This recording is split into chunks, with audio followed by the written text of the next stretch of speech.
Hello, Can-SOLVE CKD. I'm going to tell you a little bit about the ACHIEVE trial. Almost 3 million people worldwide are receiving dialysis right now for permanent kidney failure. And this number is estimated to increase to 6 million within 15 years because of the increased access to dialysis worldwide and the continued epidemics of diabetes, hypertension, and obesity.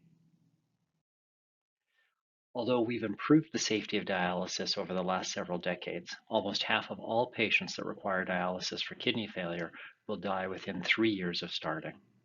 Most of these deaths are due to heart problems. The heart disease that occurs in patients receiving dialysis is thought to be due to scars that form from repeated small injuries to the heart. These scars can cause heart failure, which can eventually lead to death. Aldosterone is a hormone produced by the body that's known to increase the rate of scarring of the heart and other organs.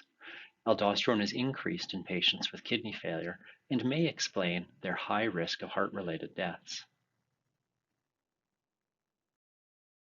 Spironolactone is an old, well-known drug used for high blood pressure. Spironolactone blocks the actions of aldosterone.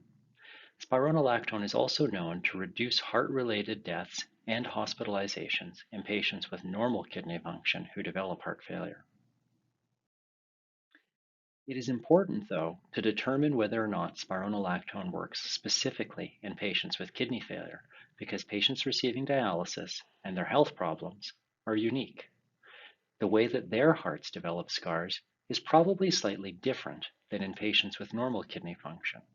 So spironolactone may not work the same or even at all.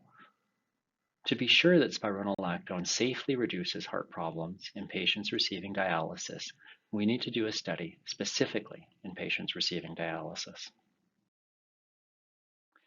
We are conducting the aldosterone blockade for health improvement evaluation in end-stage renal disease, also known as the ACHIEVE trial, to determine whether spironolactone reduces heart-related deaths and hospitalizations in patients receiving chronic dialysis. ACHIEVE will treat some patients with spironolactone and some patients with a matching pill that contains no spironolactone, called a placebo.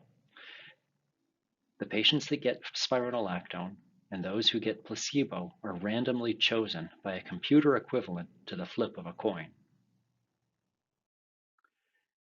Patients, their healthcare providers, and the researchers are not allowed to know who is receiving spironolactone and who is receiving placebo during the study, unless there is an urgent need. This is important because sometimes when people know they are receiving a certain treatment, they will do things differently. And then we can't tell whether the different outcomes they may have are due to the medication or due to the different ways in which other things were done.